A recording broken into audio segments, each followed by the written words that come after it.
Hello guys, this is our second video on the basic Carver course, and this video is going to be a lot more about riding and turning. Enjoy the video! Before we learn anything about riding, it's important that we know how to maintain our board. It's important that we know what our board doesn't like. Now, as a carver, there are three main things that the board doesn't like and that can harm it, undone damage. Now, the first thing would be water. If your board doesn't like swimming in water of any sort, or even just getting a bit wet from the rain. Another thing it doesn't like is sand. So if you go to the beach, please make sure you don't leave it there laying on the sand. Another thing it doesn't like, it's very important, dust. If you keep your board somewhere and you don't use it for a long time, make sure you clean it once in a while to make sure it doesn't get dusty for a long time, because the dust can get in the laggers and into the trucks, and it will not be good. Now, another thing is, if your laggers, which are the parts over here that hold the wheel, if they get sandy, it's gonna stop the wheel from moving, and it's gonna unbalance the skateboard, meaning you're gonna ride, all the wheels are gonna spin, and one wheel is always gonna be a little slower and a little more problematic. So it's very important you make sure your board gets healthy and stays well. Now, how can you avoid those type of dangerous things? First thing, don't keep your board in a dusty place. As Thomas said before, it's going to harm your board and your trucks. So if you want to keep it brand new and in a good condition, don't do it. Our recommendation is to not take it to the beach. Do not keep it on the sand or even just nearby the sand, because it can get inside your wheels or your trucks. Water. Don't go for a ride when it's raining. It's super dangerous. I did it and I fell. So please don't do it. It was very painful. Now, another thing that not a lot of people say, but a skateboard, just like a surfboard, doesn't like being in the sun for too much. So if the sun is coming this way, you don't want to have your skateboard lying like this with the sun directly on it from any side for a long period of time, as this can harm the wood. So try and keep that too. Now we can start learning how to ride. There are 4 basic ways to start riding SurfSkate. Now the first one is the most basic one. You put your front foot on the nose and you give 2 or 3 deep pushes with your back foot, and then place it on the tail, and you can start riding like this.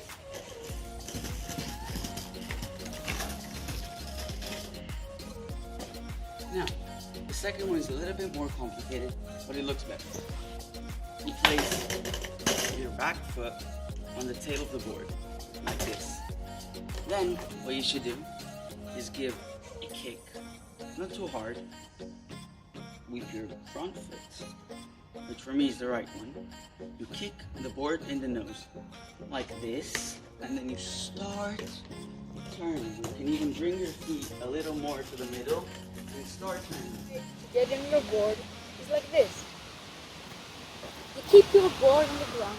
You pull it on the ground. You take a step back and run into your board. You put your front foot on the nose of the board, and then you put your left foot with your goofy. Another way is like this. You get your board in your hand, then you throw it to the ground with a little of a speed like this, and then you jump on the board. Everything.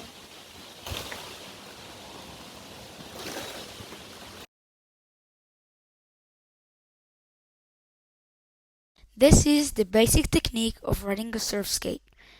You need to flow with your board, feel it and feel your movements.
I'm starting out with a spring-like move.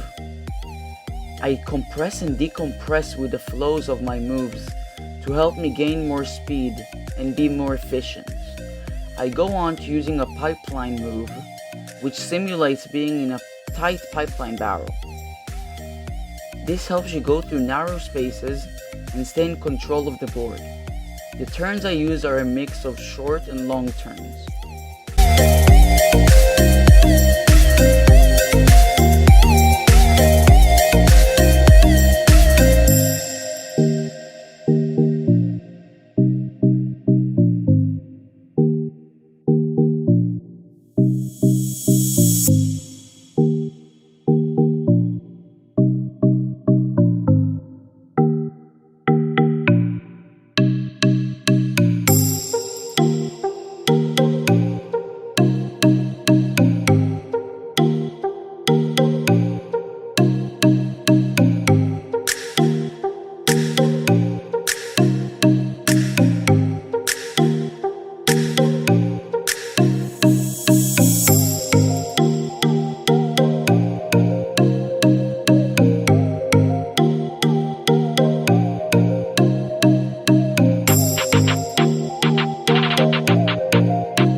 This technique is more similar to the snowboard beginner technique, in which you go from one side of the slope to the other side of the slope.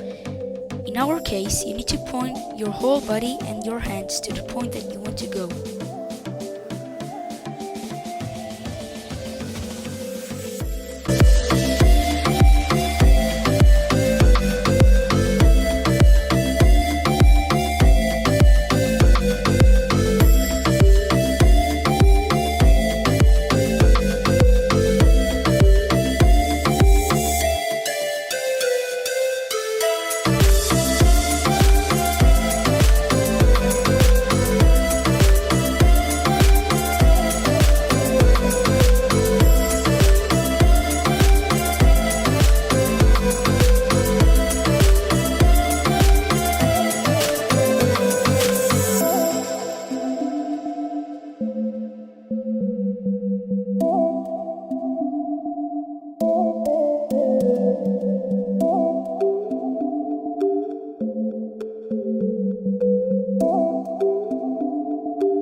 Now, after we've learned how to ride, you want to take it to the next level.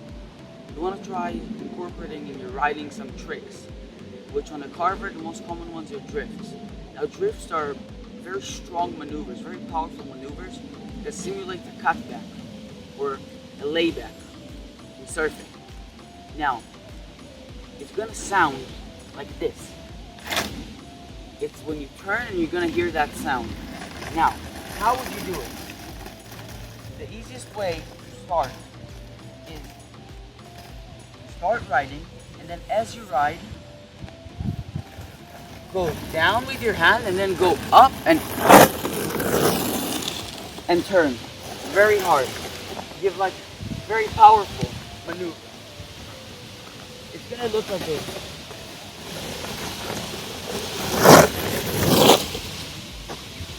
When you get better, you can start doing maneuvers backwards and faster. Another trick on SurfSkate called tikis.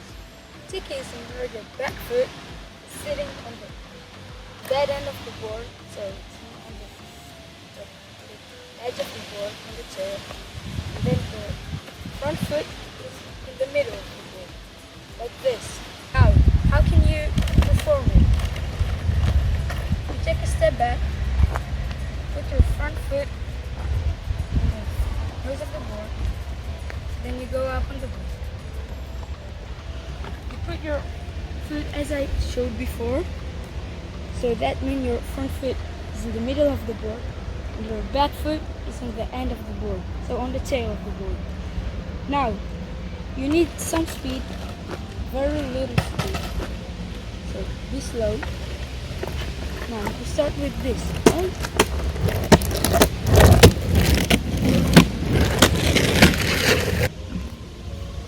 Okay, so now that you understood how to take this on your SurfSkate, you can extend it a bit. So that means you can take your board, the angle your tickets needs to be a bit more larger, like this, okay? And like this. And how can you combine it with your riding? Like this.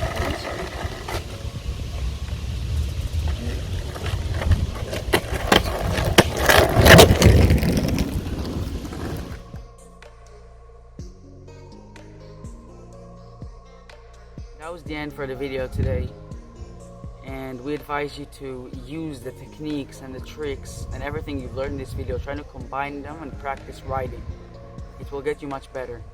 Hopefully you enjoyed the video. Stay tuned for more videos. We have 2 more videos coming up for the Carver basic course, except for this one and the previous one. So stay tuned, they're about to come soon.